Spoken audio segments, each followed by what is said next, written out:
Hello, aviators. Welcome back to the Pro Pilot Playbook podcast, where we bring you all the tips, tricks, the hacks, and the shortcuts to get through your flying career. Get to the point of getting paid in your flying career the fastest and cheapest way possible.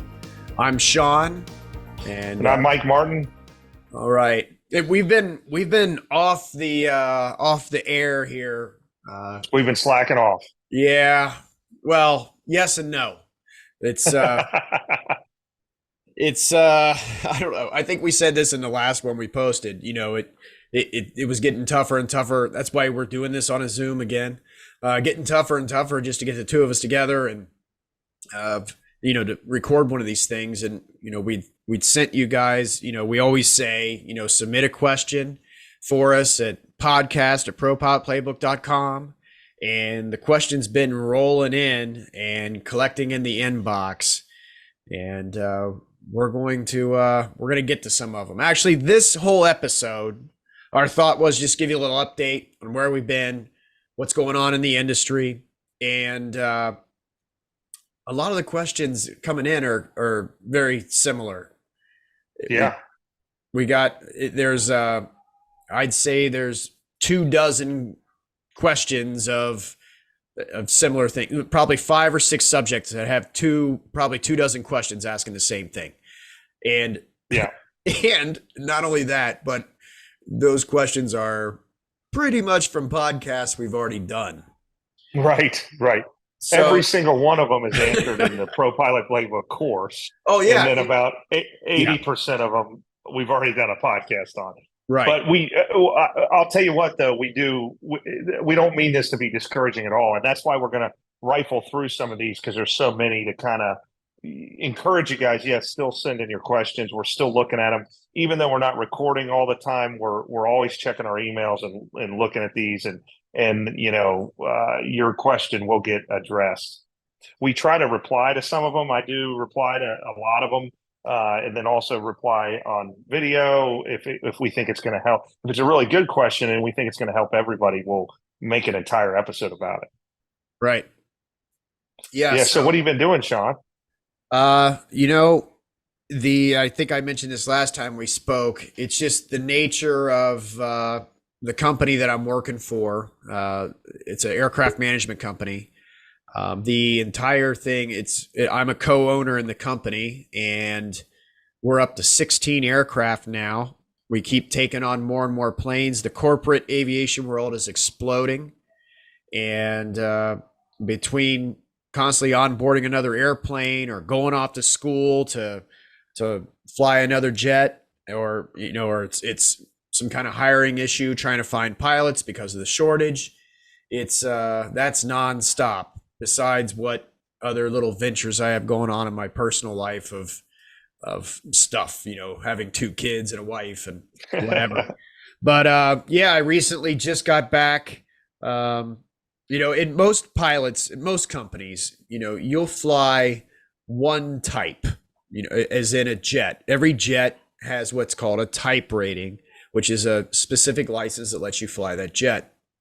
And most pilots will fly one type for the company they work for. Maybe some corporate guys might fly more than one, but I'm constantly flying 5 different types, and that's a lot. That's a lot. So when you're flying 5 different types, that means you're constantly going to a recurrent training. Or I just got back from school on another type. This is the Cessna CJ4. Which is a light jet, but this thing is not like any light jet I've ever flown. It's got an really long range on it. It holds 9 people. It's got a bunch of little creature comforts that most light jets don't have. But anyway, and it's brand new. It's less than a year old. You still got the new car smell? New jet smell. So I'm having fun with that. What you said, you did a trans-con flight in that, right? Didn't you? Yeah. So we went from, where was I? Oh, Long Beach, California, LGB, all the way to Vero Beach, Florida. So That one was, That's nice. yeah, it had a little bit of a tailwind. I think average tailwind at 50 knots or something. Mhm. But I just looked at it on Thursday. I need to go from Vero Beach to Salt Lake City. And with the headwinds that day, I'm not quite going to make it. That's, Gotcha. yeah, I think the average headwind was right around 80 knots. And that's a stretch. You need a challenger for that. Yeah, yeah. But I mean, it stays in the air 5 hours, Yeah, a little over 5 hours. And I mean, as far as light jets go, unless you have incredible. an old Lear 35 or something, uh, which nobody wants to fly anymore, yeah, you're not getting that kind of range. It's That was pretty my terrible. first jet, man, the Lear 35. Yeah, What I was that yours or no? no, Or no. You played at ASA, right? yeah, I flew the RJ was my actual technically my first jet, the CRJ 200, the 50 seater. But Yeah. yeah, and Now those didn't have much range, did they? Regional jets. no, not They're at not all. designed for that. Yeah, No, yeah. Gotcha. not that one anyway. But Cool. some of the later ones, yeah, the 900, the one that holds 90 seats. But well, what have you been up to? Oh man, just flying around. I dealt with a lot. I mean, geez, I don't think we've done one of these in like 6 months. We Yeah, had a yeah, we had a major inspection for the company I fly on their airplane, which these are all scheduled maintenance events. Most airplanes have a major maintenance event once a year that the airplane might be down a week or so. But then on these corporate planes, at a longer interval, at some point, there's a major inspection. It's usually, somewhere in that 5 to 10 year window that is like a big deal. Like they basically take the entire airplane apart and put it back together again. And it's coming. It's blocked off. it always And we amazes did, me when. Sorry to interrupt you, but yeah, you walk in the hangar when one of these major inspections are going, and literally, you're not exaggerating. Pretty much every nut, bolt, and screw on that airplane is hanging in little baggies. Taped off in the section where it came yes, off. Some things are marked, and every panel, everything is taken apart in that airplane inside and out. And I think about if I had to do that and I put it back together, how many parts I would have left over. oh my God. Oh When you take yeah. something apart that far, you always got pieces left over. Yes, yes, yes. Yeah, I mean, yeah, it was scary to see, and you're shocked. They had the gear off, the entire interior out, all the floor of the airplane, almost every single panel on the outside of the plane out. 4 or 5 mechanics working on it for 6 weeks total. And some departments have a full-time mechanic on staff, or sometimes they hire consultants, and that's what we do. We don't have a full-time mechanic, but then also the pilots will help out. So you go up there and make sure everything's going well, and there's no issues and no hangups. The big thing in the industry now is parts. There's part shortages. So they could tell you, hey, this inspection is going to be 6 weeks, but they're checking a lot of components on the plane, and they may find a failed component, and then there could be a back order on that component, and you just you could be set back a huge amount. But fortunately, our airplane, it went extremely well. We had a great company do it, and it came out on time and on budget. But you got to keep an eye on things. And as a pilot, it's great because you can learn a lot. I'm sure by looking at your plane taken apart like that. I mean, you see it in a textbook, but when you actually see it up close, it's really neat. I'm sure you've seen it. Your plane Right. taken apart, right? Oh yeah. Yeah. Yeah, absolutely. Yeah, and with these jets, it's not like taking your car to any old mechanic that, whatever. You're looking for the good deal or somebody's got availability. I mean, these you got to be licensed and sometimes certified for this particular make and model because the insurance Right. company doesn't want the guy doing that job, or there's specialty jobs, guys that only work on certain engines and stuff like that. Right. And every job they do has a very detailed technical order manual with how much time that's required. And if you take this thing apart, you have to do this, this, and this, and afterwards, and they've got to sign off in detail that they've done every one of these items. So yeah, these maintenance events are a big deal. It's not. It's really impressive, yeah. And this is something you need to schedule, a year in advance, because it takes so many resources to pull this thing together, something like that. So, yeah, and it is nice if you're a corporate pilot and during this month your plane's going to be in maintenance. You pretty much know you're off Sure. if you only have one of them. So that's kind of nice. But yeah, we got through that, and if you would have seen the condition of the plane when it was taken apart, you're like, man, there's going to be hiccups the first time you fly it. But we really got lucky. We had very, very little issues. It came off without a hitch. So yeah, now we're kind of in the cold weather mode here, where we're running back and forth to Florida a whole lot. I'm actually in Florida right now, and Sean and I were going to actually connect because he's in Florida now all the time. And we were going to do this live, but I'll be there now in the we're on morning, but yeah, it didn't work out. Oh man, these FBOs, which are the fixed base operators that handle the corporate airplanes in Florida right now, are just jammed, man. I mean, we Everything. were coming, yeah, we were coming out of the Northeast yesterday, and we got delayed 2 hours for a rocket launch. I guess it was just there's too many planes in the air, too much congestion, and they were shooting something at the Cape. But yeah, it's a busy time of year down here, that's for sure. Yeah. Yes, it is. Yeah. But So, yeah, let's go ahead. well, I was just going to say, getting into some actual content, Yep. a lot of the questions seem to be some variation on concern about getting in the industry due to a pilot shortage. Is the pilot shortage still real? Did I miss it, some kind of window or something like that? And I think you had that. You had a little short list of stuff to talk about, right? Yeah. So we actually spent about an hour before we got on this podcast today, going through 60 or 70 emails of questions, and what we're trying to do is narrow it down so we can help as many people together.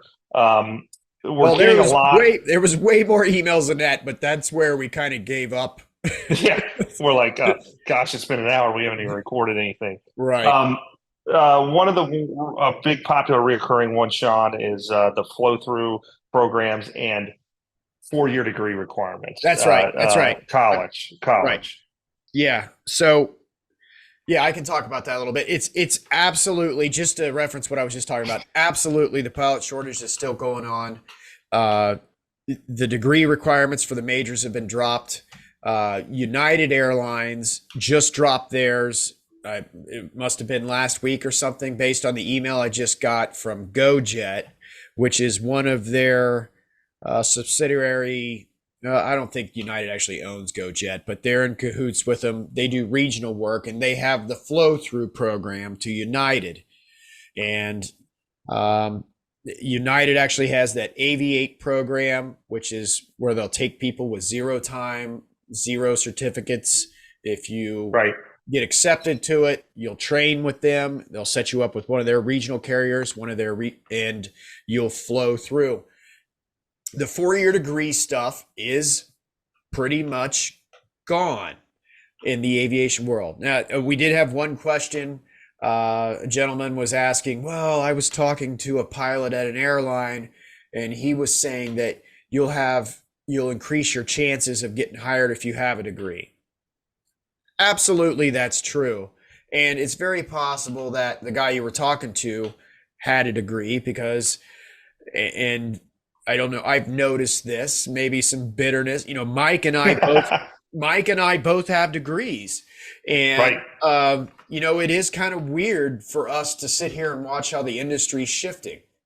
Right. Uh, It And, is.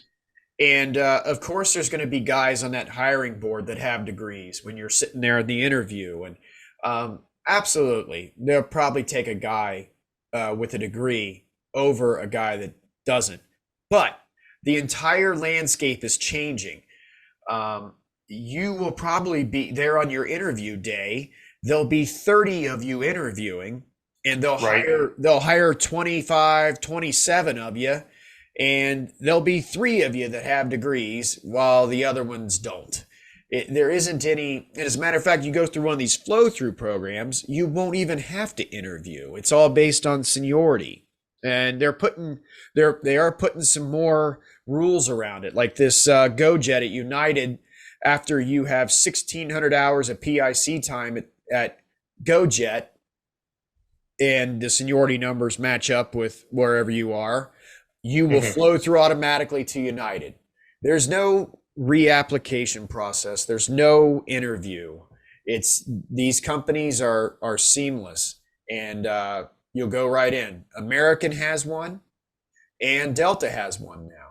So this is the way the industry's going, and they want it this way because instead of hiring somebody off the street, now the regional airline has the burden of basically training you the company policy, because they follow the same company policies, the same like cockpit procedures and flows and that kind of stuff. So it's really a seamless transition into the majors, and they love it, you know. Yeah, yeah, that's great. And I think that's really nicely put, Sean. I don't have much to add other than obviously a 4-year degree helps. It doesn't hurt, right?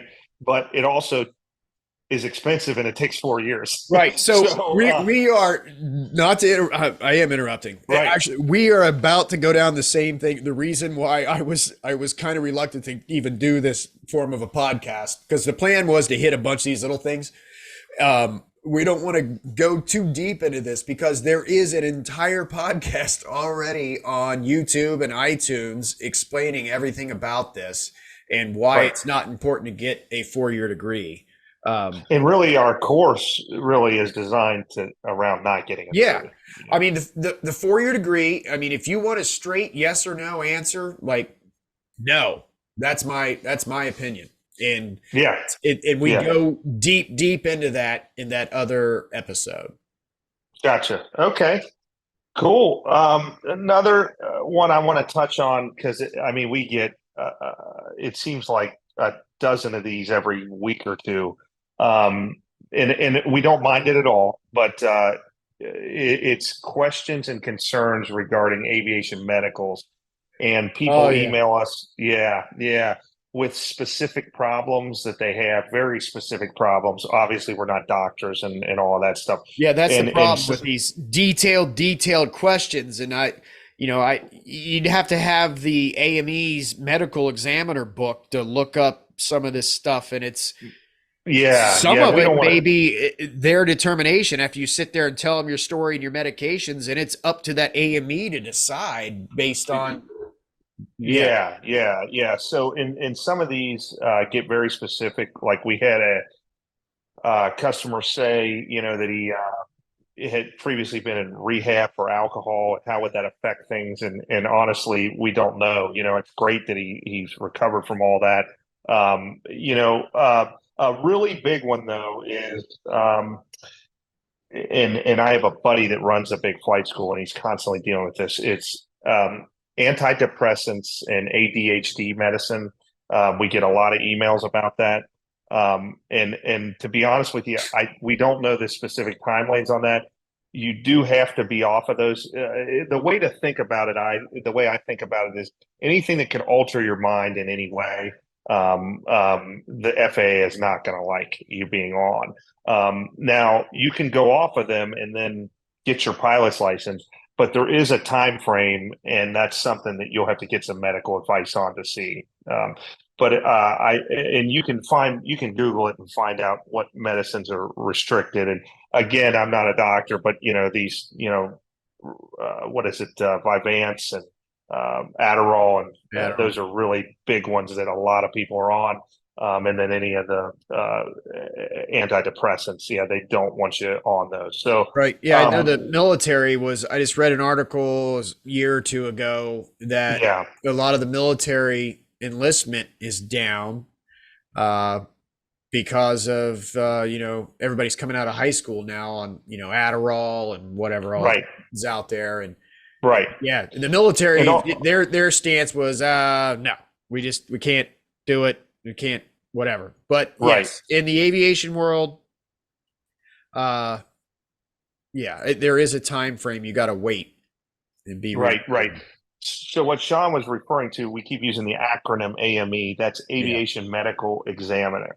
And just so you guys know what that is, it's a doctor that is certified to give these aviation flight exams. And those a lot of times are Physical regular. They're exam, just physical regular exam. doctors, physicals. Yeah, they're oftentimes regular doctors. Sometimes they're family doctors. They like airplanes, so they're certified. And sometimes that's all they do. Bottom line is anybody can schedule an appointment to get your medical certificate. You don't even have to have a flight lesson schedule or anything. And these guys will work you through all of this. They'll tell you, Right. this is good, this is bad. And you could There's probably, I'm great at interrupting. I would yeah, just say instead of scheduling an actual medical, you could schedule a consultation with the guy. And, yeah, he may say something like, look, here's the way it works. Uh, Quit the Adderall tomorrow and come see me in 2 years and never even mention you were on it. Maybe the rules are yeah. I written, don't know. maybe the rules are Right. written that way, but that's out of our expertise a little bit. Yeah, that's out of our expertise. Now, there are consulting companies. I know there's a big organization called the Aircraft Owners and Pilots Association. You can join that. It's not that expensive. And they have a huge info. They have tons of information on their website regarding medical issues. And they also have, I think, a hotline you can call, and they have a doctor, I think, that you can talk to help. It's designed for aircraft owners that are experiencing issues and they need a consultant. But there's also these companies that offer loss of medical insurance. There's one called, I think it's called Harvey Watt or whatever, that a lot of airline pilots have out of Atlanta. And they have on-staff physicians that can help work you through issues, and they may help you if you have a heavy-duty medical problem. But I guess I would encourage people to not be discouraged. I mean, if you do have these things, medical history, don't just say right away, I can't do it. Seek some advice, and it's not going to be that expensive to talk to a doctor about that stuff. Right. Yeah, yeah, great. So, how about this one, Sean? This is another big one we get. So the email usually starts out on I'm 32, I'm 28. This is my background. I'd love to get into flying. How do I start? Yeah. Yeah. I'm How do I 55, I'm start? 64. Right. Yeah, Right. And then they'd say a little bit out again, we have at least two podcasts on getting started, right. or mention it in several others. Um, and the program, which you already mentioned, Yeah. that is basically what the entire program walks you through, holding your hand, spoon feeding you, start. Right. Uh, I mean, but why it's we developed really, it. Mike, you've said it. I mean, I've heard you say it in at least a dozen podcasts. The number one thing to do to get started: take action. Just get started. Take action. Exactly. That's Drive to right. your That's local exactly right. airport. Drive to your local airport. Start talking to somebody. Right, but though that question right there is the entire backbone of the Pro Pilot Playbook. Because if you just want to become a pilot and you Google how do I become a pilot, all you get is flight schools.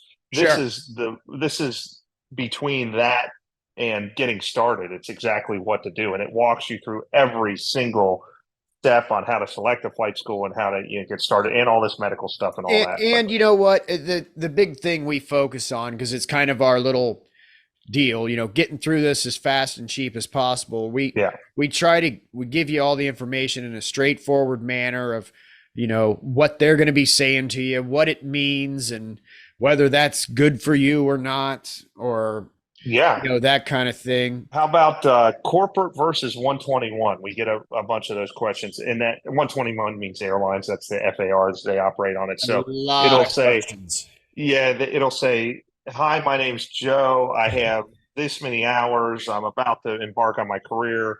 Do you think I should be a corporate pilot or an airline Well, pilot? no, it goes beyond that, Mike. We'll get the guy, not to pick on any of you, because we love the questions, but we'll have somebody give like the every detail, almost pretty much every pro and con of corporate or airlines, so they know all the information, and then they'll ask the question, what should I do? And Yeah.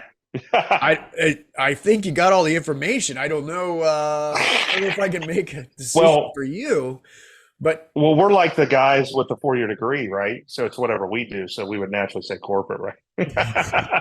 right. I I think the bottom line to that question is that is a good problem to have because for Sure. years, when we were coming up, it was the airlines weren't hiring, so you had to be a corporate pilot. Now everybody's hiring, so this is a valid question, and I think it has to do. I mean, all the pay scales are available online for all the airlines. You can see the money that they make. There's a lot of information on the lifestyle. It's completely different. And you got to decide what's right for you and your family and what you really want to do. And it also depends on what corporate jobs are available in the area that you won't live in. Right. We have done a podcast on that very subject Right. in detail. And yeah, the differences are salary, how much money you're going to make. It's all the big ones, right? How much money you're going to make, how much time you're going to work, or how much time you have off. It's a better way to say it. And it just basic quality How of many life. hours you're going to fly? Yeah. The It's a quality of huge life. number. Yeah. Yeah. Airline pilots fly way more than corporate pilots. Yeah. Right. But, they're also making, top dollar towards the last 10 Right. years of their career, Yes, absolutely. close to Absolutely. $500,000 a year at this point you can make as an airline pilot. And, but you're also flying 800 to 900 hours a year where, Mike and I It'd take me 7 years to do that. exactly. I wouldn't have time to do these podcasts. Right. So I'll wrap it up with this is probably my favorite question out of the 60 or so that we looked at today. Okay. It was more of a comment, but a guy was very adamant. He even shared links to other podcasts, and he doesn't like the big microphones. He brought it Oh, up. yeah. Right. Yeah. Well, you got And your he went on AirPods and in on. today. Yeah. Now I feel good. It's only because I don't have my big microphone. But he Right. said nobody uses them. It says it blocks your. He said it blocks your face. It's Yeah, unprofessional. I I don't mean, this know. guy was really, really upset about it. There must have been like one podcast where I don't know what was happening there. I don't know. Yeah, he said it made us look more unprofessional, but I wonder if he sent that email to Joe Rogan too. I know. Yeah. The most popular podcaster on the planet. Maybe we need the headphones. At least we don't have Yeah. those. Yes. Oh man. That's what we're missing. But I think, and then a lot of questions on corporate pilot PIC upgrades and things like that. I think we're going to do a separate podcast on that. Okay. But anything else you can think of that we didn't address quickly? I don't think so. I mean, I Gotcha. think we hit all the big things, but Yeah. just Well, keep the questions coming because we love them. And if the more the better. And like I said, you'll either get it generally addressed, you'll get it specifically talked about, or you'll get a whole podcast about it. yeah. All right. Yeah, good. All right. Well, I'm glad we're back on here, and hopefully we can keep these things, coming out as the way they're supposed to be. Yeah, we got a lot of momentum now. I mean, our volume is of activity, viewership views and is subs. huge right now. Yeah, and it's very encouraging. So we appreciate that. All the comments, the likes. If you are watching this, please like it because it's really boosting it. I think that Top Gun movie coming out got a lot of people excited about aviation. It was one of the biggest recruitment tools in the 80s, and it got a lot of people interested in flying. So I think that's wonderful. So we want to encourage you guys to jump in and take action and get out to the airport. Yeah, that's it. Take action. But anyway, if you want us to send us, we're talking about the questions. If you want to send us a question and, maybe it'll even get answered on have a whole episode, email us at, you know what? It's podcast@propilotplaybook.com. One quick thing here. If you're watching this and you got a question, you're watching it on YouTube, we would prefer that you actually sent us an email to the podcast at propilotplaybook.com instead of leaving it in a YouTube comment. Those aren't as easily got to as just sending us an email. Yeah, we do look at those, but so it's okay, but It's just more it's difficult faster to, probably. yeah, it's way more organized for us and easier to handle coming in as an email. But all right, we'll see you guys next week. Thank you for Thanks. tuning in. Yes, thanks.